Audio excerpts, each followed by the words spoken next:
Hello, good afternoon. Thank you very much for this introduction, Estelle. I'd like to start by telling you all that I work for my parents. And even though I have been doing so for a few years, and as you can all see, I'm an adult, I strongly suspect that both of my parents still see me like this most of the time. Yes, this is the image I struggle with on a daily basis, okay? I also work with my two sisters, amazing women that they are, and we try to maintain a certain degree of professionalism, which we don't always succeed in, naturally. So you need the fun as well as the seriousness. Anyone who's in a family business understands that that is a very important part of being in a family business. So, together with my family, we run organizations between the Middle East and Europe that focus on providing family businesses around the world with education and best practice. We also have a global publication dedicated to the same purpose. Today, I would like to use the 10 minutes that I have to make you guys as passionate about family businesses as we are. Some of you don't need that because you're part of it, but let me just share with you guys why we think that family businesses are such an important topic. So let me start by saying that. So why are we even speaking about family businesses? Why is it an important topic?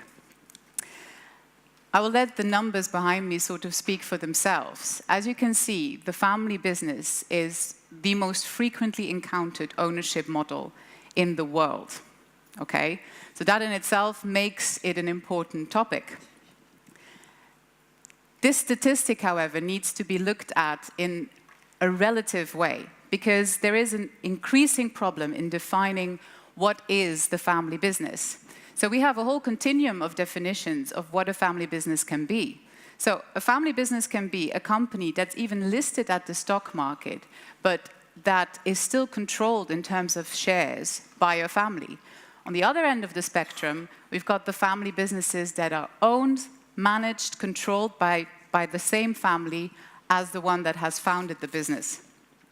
I have a friend from Saudi Arabia who is a third-generation family business member.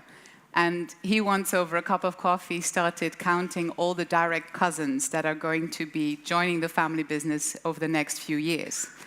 And when we ended up at 98 direct cousins, we realized that his family business is going to face a very particular challenge in providing employment to all these people. So that's one extreme. The other extreme, of course, is, you know, you've got family businesses that have always just included the nuclear family, that have never included the extended family, where succession, for instance, is more straightforward. All of these are family businesses. Now, let's ask ourselves, why or how are family businesses actually different from the non-family business? I would like to answer that with one statement that we have found to be very, very true. What makes family businesses weak also makes them strong. Now let me explain to you what exactly I mean by that. Essentially, and all of those that are here that have been working with family businesses as a client segment or a part of it know that the family business is founded by a family that creates a business around itself, around its values, around its traditions, around its talent, that is in turn embedded into an environment, okay?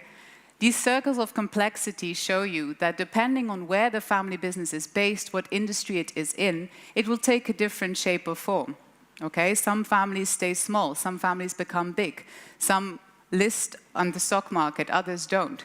It depends very much on how these circles interact with each other.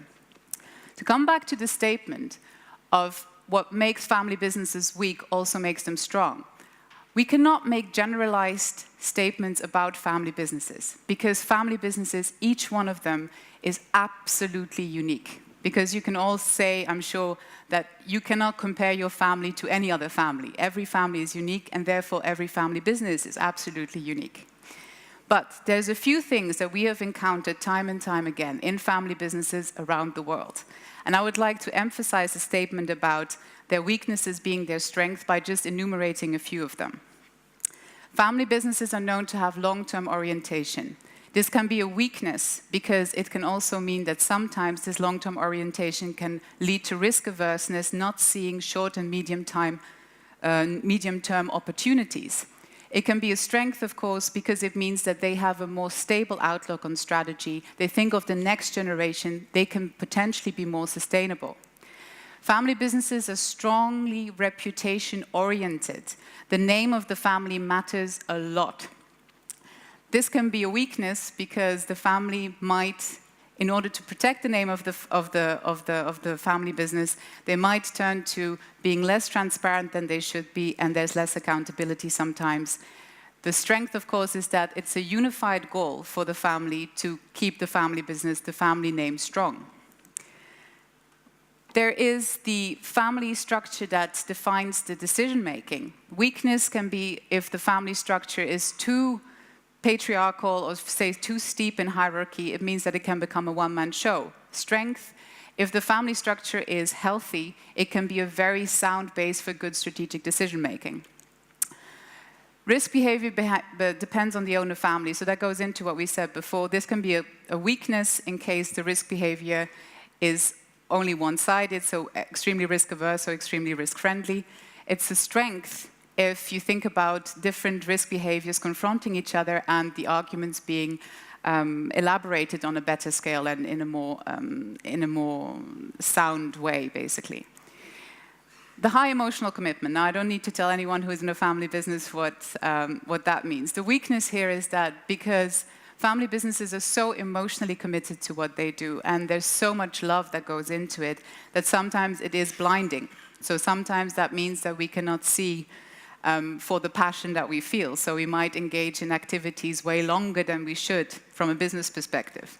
The strength, of course, is that it pushes families to go the extra mile. It creates incredible competitive advantage and a large amount of trust inside the family business. The other thing, the last point I would like to mention, is the fact that families are value-driven and internally oriented. This can be a weakness because it can mean that families stop considering market orientation. So they look too much inwardly as opposed to outwardly. This is a strength, of course, because it creates a very reliable core structure. Ultimately, we can say that most family businesses will have as a main objective to build a legacy. Now, why does this matter? Why do these characteristics matter at a conference such as this one? We have to ask ourselves, what does technology actually mean to family businesses as a client segment and as a provider? Technology essentially, as you all know, means change. But what kind of challenges would you face if you wanted to adopt a new technology in a family business? The first challenge would be the danger of deepening the gap between the generations. We know that new technology keeps coming in, especially over the last few years when we see how communication technology has evolved.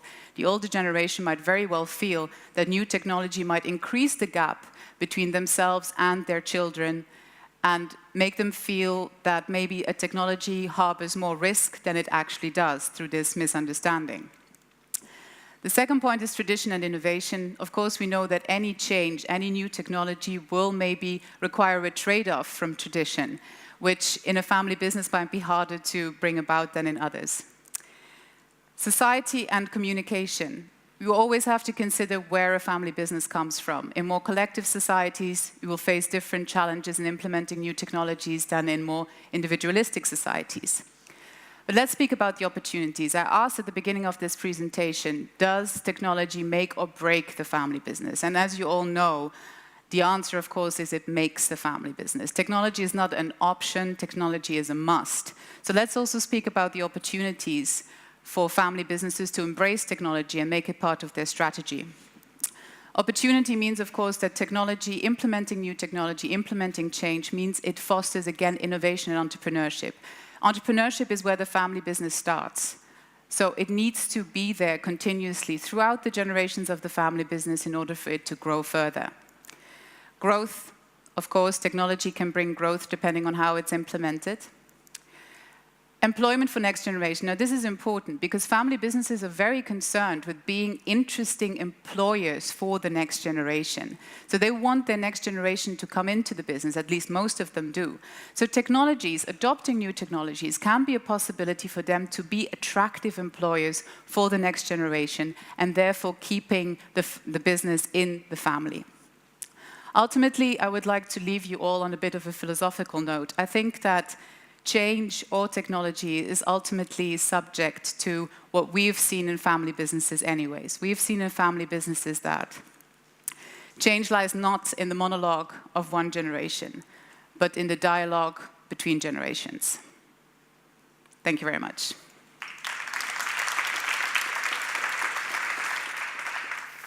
Thank you, Ramia. Our audience has questions for you around love. It's very rare to find that word in the bios, and yours has it. And when we prepared, I asked you about the role of love in a business, and you had a beautiful quote. You said, when you love someone, you believe they can do anything, even the most impossible dreams. So can you tell us about how does that play out in your family in particular? Well, I think that it comes back to what I said before about what makes the family business weak also makes it strong. And I think love probably illustrates that more than anything else. We all know how loving the other makes us vulnerable. But from this vulnerability can come incredible strength as well. In my family, for instance, I know that my father is incredibly biased towards my capabilities. But he always thinks that I can do anything, which puts an enormous amount of pressure on me, but at the same time has always pushed me probably to doing things I never thought I could have done. So I think that is one of the ways of illustrating it. It can also be an obstacle. I think love can also be something, it needs to be managed inside the family business. It needs to be uncoupled from expectations, and it needs to just be there as a foundation for the family business, as opposed to using it as a leverage. It's interesting, in so many companies we're trying to keep love away from the executive circles, to think actually it helps you, push you. Do you have a tip about how you vent that love-hate relationship, that emotion that can happen when things go bad or when there are tensions in the company? Do you have a ritual you go to as a family to unwind? Well, my family's life revolves a lot around food, so I think food is a very good sort of mitigating circumstance. So I think it's important to understand that a conflict cannot always be resolved within one session.